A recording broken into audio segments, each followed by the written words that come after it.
നമസ്കാരം, നിഷീസ് കിച്ചൺ വ്ളോഗ്സിലേക്ക് സ്വാഗതം. എല്ലാവരും ഹാപ്പി അല്ലേ? അപ്പോൾ ഇന്ന് ഉണ്ടാക്കാൻ പോകുന്നത് എളുപ്പത്തിൽ ഉണ്ടാക്കാൻ പറ്റുന്ന നല്ല ടേസ്റ്റി ആയിട്ടുള്ള ഒരു റൈസ് റെസിപ്പിയാണ്, ഗോങ്കുര റൈസ്. അപ്പോൾ ഇതെങ്ങനെ ഉണ്ടാക്കുന്ന നോക്കാം. ഞാനിവിടെ ഒരു ബൗളിലേക്ക് 1 കപ്പ് പൊന്നി പുഴുങ്ങലരി നന്നായി കഴുകിയെടുത്തിട്ടുണ്ട്. ഇത് വേവിച്ചെടുക്കാൻ വേണ്ടി അടുപ്പത്ത് കുക്കറിലേക്ക് 3 കപ്പ് വെള്ളം ഒഴിച്ച് നല്ലോണം ചൂടാക്കാം. 3 കപ്പ് വെള്ളം അളന്ന് വെച്ചിട്ടുണ്ട്.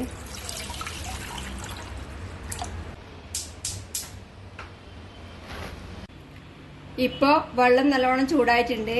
ഇനി കഴുകി വെച്ച അരി ഇതിലേക്ക് ഇട്ട് കൊടുക്കാം.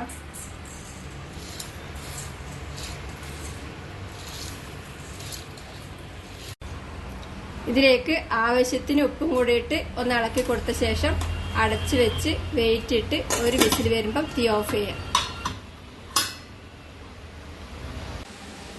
അരി പോവാൻ വെച്ചത് ഒരു വിസിൽ വന്ന് തീ ഓഫ് ചെയ്ത് ആവി പോകുമ്പോഴത്തേക്കും പാകത്തിന് വന്നിട്ടുണ്ട്. ഒരു 10 മിനിറ്റ് ആകുമ്പോഴത്തേക്കും ആവി പോയിട്ടുണ്ട്.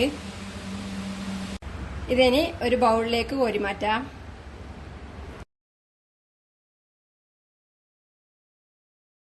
ഇനി ഗോങ്കുര ഇല മുറിച്ചെടുക്കാം. ഞാനിവിടെ കുറച്ച് ഗോങ്കുര ലീവ്സ് എടുത്തിട്ടുണ്ട്. നാട്ടില് പുളിഞ്ചീര, പുളിവെണ്ട എന്നൊക്കെ പറയും. ഇതിന്റെ ഇല മാത്രം എടുത്ത് കഴുകി മുറിച്ചെടുക്കണം. ഗോങ്കുര ഇല കഴുകി മുറിച്ചെടുത്തിട്ടുണ്ട്.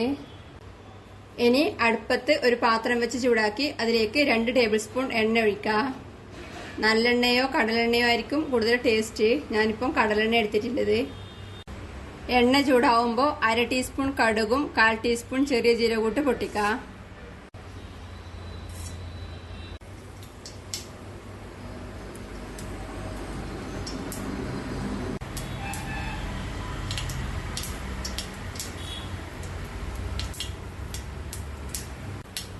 കടുക് പൊട്ടിക്കഴിയുമ്പോൾ 1 ടീസ്പൂൺ കടലപ്പരിപ്പും 1 ടീസ്പൂൺ ഉഴുന്നുപരിപ്പും കുറച്ച് നിലക്കടലയും 2 പച്ചമുളക് കൂട്ട് വഴറ്റാം.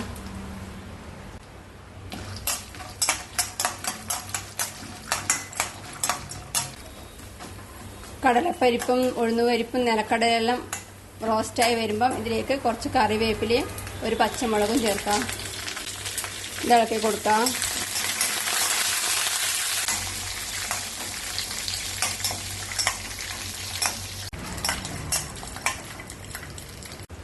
ഇനി ഇതിലേക്ക് തീ ഏറ്റവും കുറച്ച് വെച്ച് 1/2 ടീസ്പൂൺ മഞ്ഞൾപ്പൊടിയും 1/2 ടീസ്പൂൺ മുളക് പൊടിയും 3/4 ടീസ്പൂൺ മല്ലിപ്പൊടിയും 1/4 ടീസ്പൂണിനേക്കാളും കുറച്ച് ഉലുവ വറുത്ത് പൊടിച്ചതും 1/4 ടീസ്പൂണിനേക്കാളും കുറച്ച് കായപ്പൊടിയും ചേർത്ത് വഴറ്റാം.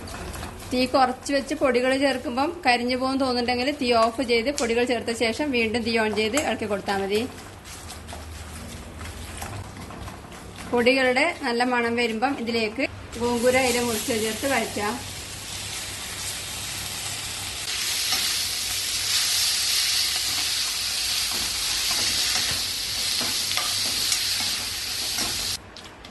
ഗോങ്കുര ഇല ചേർത്ത് ഏകദേശം 1 മിനിറ്റ് വഴറ്റിയ ശേഷം ഇതിലേക്ക് വളരെ കുറച്ച് പുളിവെള്ളം ചേർക്കുന്നുണ്ട്. ഇത് കുറച്ച് പുളി വെള്ളം ഒഴിച്ച് 10 മിനിറ്റ് കുതിർത്ത് വെച്ചതിന് ശേഷം പിഴിഞ്ഞെടുത്ത വെള്ളമാണ്. ഇത് കുറച്ച് ചേർക്കുന്നുണ്ട്. ഇത് ഇഷ്ടമില്ലാത്തവർക്ക് ഒഴിവാക്കാം. ഞാനിപ്പോൾ പുളിസാദത്തിന്റെ ഒരു ഫ്ലേവർ ഉണ്ടാക്കുന്നത്. ഇത് ഇളക്കി കൊടുക്കാം. ഇനി ഇതിലേക്ക് ആവശ്യത്തിന് ഉപ്പ് ചേർത്ത് ഇളക്കി കൊടുക്കാം. റൈസ് വേവിക്കുമ്പോൾ ഉപ്പ് ചേർത്താണ്. അതുകൊണ്ട് ഇതിന് വേണ്ടുന്ന ഉപ്പ് മാത്രം ചേർത്താൽ മതി.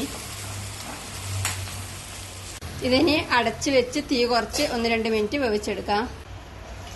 ഇതിപ്പോ അടച്ചു വെച്ച് 1 മിനിറ്റ് കഴിഞ്ഞു. ഗോങ്കുര ഇല പാകത്തിന് വന്നിട്ടുണ്ട്. ഇനി ഇതിലേക്ക് വേവിച്ച് വെച്ച റൈസ് ഇട്ട് കൊടുക്കാം. ഞാനിപ്പോ ഈ റൈസ് വേവിച്ചിട്ട് കുറെ മണിക്കൂർ കഴിഞ്ഞിട്ടാണ് ഈ മസാല ഉണ്ടാക്കുന്നത്. റൈസ് ഫ്രിഡ്ജിൽ വെച്ചിട്ടുണ്ടായിരുന്നു. അതുകൊണ്ടാണ് ഇങ്ങനെ ഇത് ഇളക്കുമ്പോൾ ശരിയോ. ഇനി ഇതെല്ലാം കൂടി ഇളക്കി മിക്സ് ചെയ്യാം.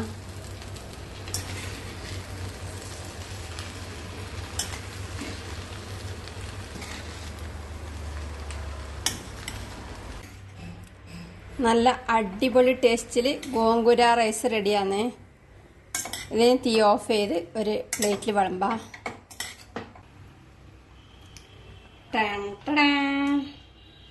നല്ല അടിപൊളി ടേസ്റ്റാണ്. കറിയൊന്നും ആവശ്യമില്ല. വേണമെങ്കിൽ ഒരു അച്ചാറും ഒരു വെജിറ്റബിൾ സാലഡ് ഉണ്ടായാൽ പപ്പടം കൂടി ഉണ്ടായാൽ സൂപ്പറായി.